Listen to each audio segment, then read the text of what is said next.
Penny. Where is she? Penny, you're on.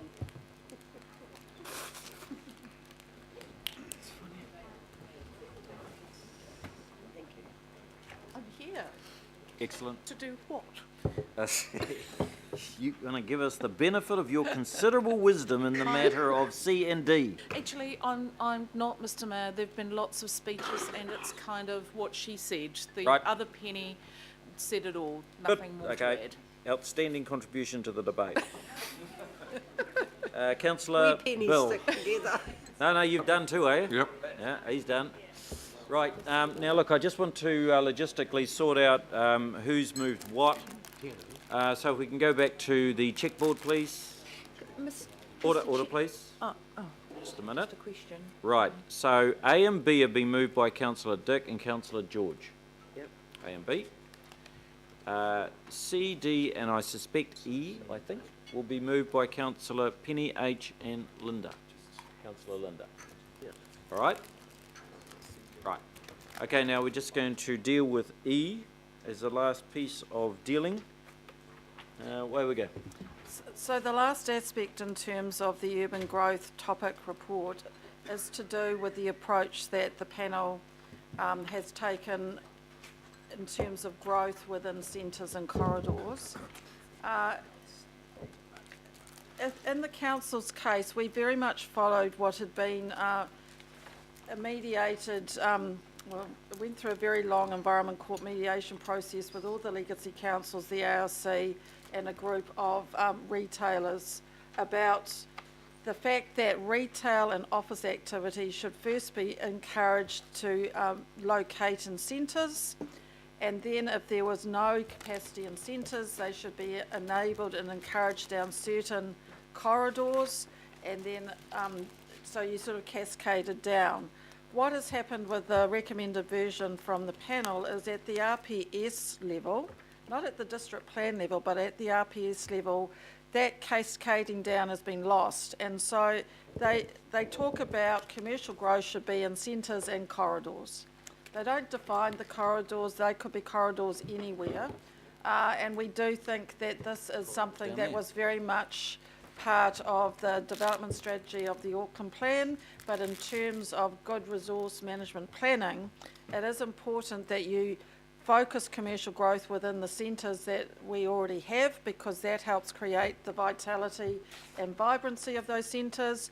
Certainly recognise that not all those centres have enough capacity for some of the commercial retailing and office activities that are needed in that community, but then we believe they need to be directed to agreed corridors rather than any corridor. Because you certainly wouldn't want those activities popping up in residential areas just because there was nothing at the RPS to enable you to question the appropriateness of such a location. So what we're recommending is really reinstating objectives and policies that that do talk about a centres plus approach rather than a centre and corridor approach. That we don't need to change anything in the district plan level to do with that, because they've largely retained the council's case at the district plan. So once again, bit of a disconnect, but it is quite a significant disconnect in terms of how we need to manage the efficient growth of our commercial activities. Move the recommendation. Yeah, I'll second it, and actually I want to speak to it. So, councillors, look, I'm going to be supporting all of the recommendations, including the 3 proposed rejects. They're not really rejects, quite frankly. They're just appropriate alignment with, one, the Auckland plan, and, I mean, this, the IHB's recommendations are predicated on the Auckland plan. I'm prepared to give on the, you know, it's not my ideal, and I mean, for every comment that Councillor Dick could make, I could counter it, but we're not going to go down that track. I'm prepared to accept that, but I do think it is. I do think it is important as we align transport planning with land use planning. That when you talk about that, it's mostly around your transport hubs, your town centres. That's where you want to build your growth. And if each of you sitting in your local communities, whether it's GI or whether it's Highbury or whether it's Waiaku, whatever, each one of those communities is saying, look after our township. And it's one of the reasons why in the end we put a little bit of money into building Main Street makeovers, is to ensure that the community and our local boards and the council and our transport and land use planning objectives are the same, where we put as much energy into those local townships as we most certainly are into the city centre. So there's just a bit of a misalignment there. It's not a major, it's exactly the same as the other two. These are not major rejects, it's not going back to the future or anything like that, Councillor George. This is just an appropriate reiteration of the alignments that we've all agreed over the last 6 years and the way for us to go forward. So, look, Councillor Chris has moved it, I've seconded it. I really hope that you're sort of coming behind and get a sense of what we're trying to do here, recognising a bit of give to the IHP, but also maintaining some degree of integrity with the way in which we've started, and certainly through our Auckland plan process. Now, is there any more speakers? We've already given this quite... Oh, Councillor John. Yeah, just very quickly, yes, I agree with these recommendations. I think one of the beneficial effects of it, that it will help avoid some of these perverse outcomes where the town centres are actually negatively impacted by strip development. So in my ward we have a number of instances where we have a number of centres, but their viability or their energy is actually dissipated by allowing development along corridors. So I think this makes a number of very prudent recommendations. Okay, Councillor Denise. And general support too of the recommendations as they appear on the screen, and I'm also a beneficiary of the discussion, helpful discussion on this particular topic or series of topics. But just a quick point of clarification on, we're on E now. Yep. So where it's referred to in our reports that the panel didn't make any comment about this policy shift in their reports, is that they didn't make any comment about the policy shift of just using the isolated term corridor?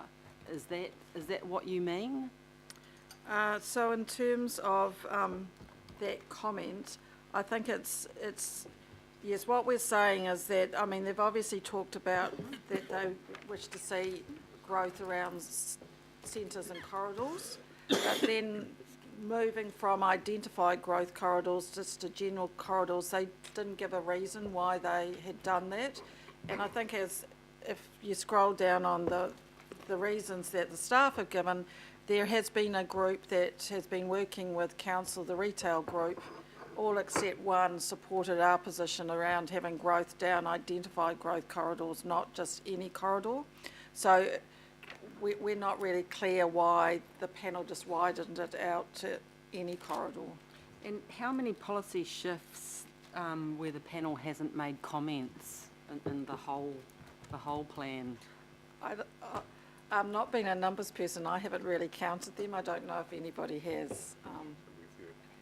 And you know, if you look at the way the panel has done their reports, they do put catch-all, statements in both their reports, their overview report and the individual topic report, saying that, for the reasons that they've heard at submissions, they are recommending changes without getting into really specific reasons. It's just the approach they've made. Okay. Right, councillors, look, we've got 5, and we've had a good discussion about all of these. So why don't we just put them one at a time. So go back, please, to A. That's been moved and seconded. Right,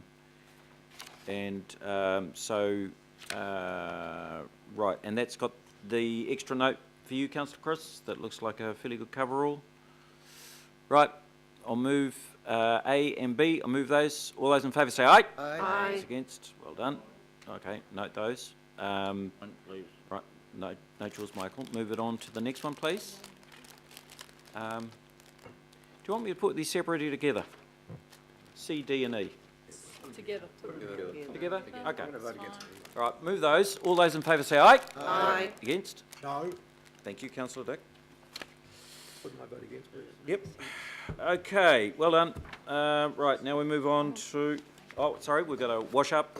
Mr Mayor, Yes, councillor? I do wish to put that resolution if I could.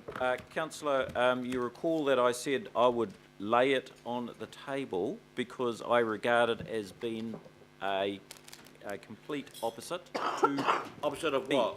B. You say that the council supports the unitary panel's decision on retaining the existing rub. They don't. They do. Right? We'll agree to disagree. Can't you read it? This is, I mean, this is not lawyer talk, this is plain English. Councillor, I've actually made a ruling. Settle, Chair. Yeah. Shout I've made a like ruling, that. councillor. No, this is very important. Councillor, This I've is not really- politics as usual. No, no, Can no. you point out where the unitary plan panel, Councillor, we actually had a half an hour discussion on this and I think most everyone understood and some of you voted well, against. it's not very democratic if you can't even put a motion, Mr Chairman. It's not what you promised, is it? Okay. 1 week ago. Well, I'm trying to deliver on that promise, Not that we took councillor. it that seriously, really, Yep. did we? Mr Mayor, sorry, just a question. Are we going to entertain or not recommendations that are simply incorrect and on legal advice and officers' advice are undoable? I don't think that's undemocratic. I think that simply makes sense because I cannot and I can't Yep. fathom why we would put something up there that was just bonkers. Yeah, well, hang on. Bonkers is making the RUB on Waiheke disappear against the advice I don't want of this- the yep. independent unitary plan panel. Yeah, I know. Against Judge Kirkpatrick's I- advice. That is what you call bonkers. Thank you. Councillor Michael, thank you very much for your contribution on that matter. Right, now we're going to move on to to the final governing body decision.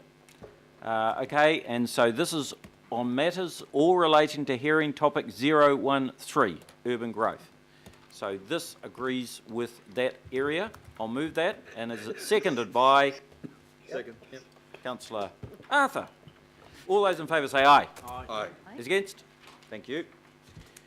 Right, now we move on to item, we're on page 47. 6.7. Future urban zone, 028. So, topic report 028, Future Urban, dealt with the Future Urban Zone. The panel has recommended to retain a Future Urban Zone, and that is applied to land that sits between the location of the rural urban boundary and the existing urban area. The panel has also said in that report that the Future Urban Zone could be applied adjoining coastal or rural villages that don't have a RUB in the future, and staff are recommending we accept that approach. There is just a couple of areas within this report that we do have concerns about. The first is to do with the activity status of subdivision in the Future Urban Zone. So in the notified version of the plan, we indicated we thought it should be a prohibited activity. And that was basically to prevent land that was going to be for future urban uses being inappropriately subdivided between now and when it became urbanised, because then that would make it much more difficult to do proper structure planning and get a good urban outcome. So we had recommended a prohibited activity status. The panel has said no, they think that's too harsh, but they've gone not to non-complying, but down to discretionary activity. And those of you who are aware of the Act know that a discretionary activity consent is fairly easy to achieve. We are concerned by keeping it discretionary activity, we could get fragmentation of that land before it becomes urban. We are also don't understand the logic, because the panel has accepted that the activities within the Future Urban Zone are the same as the Rural Production Zone, and in the Rural Production Zone they have recommended that subdivision is non-complying.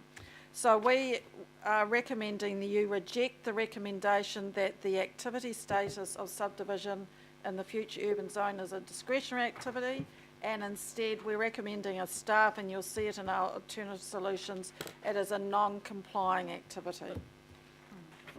I'll second. Sorry, I just asked if I could move that. Yep, That's oh why I yes, put my certainly, hand up and to there's, speak. there's a seconder, councillor Ross. Okay, so, and B? And B is to do with the status of landfills. Once again, what the panel is recommending is that landfills are a discretionary activity rather than a non-complying activity in the future urban zone.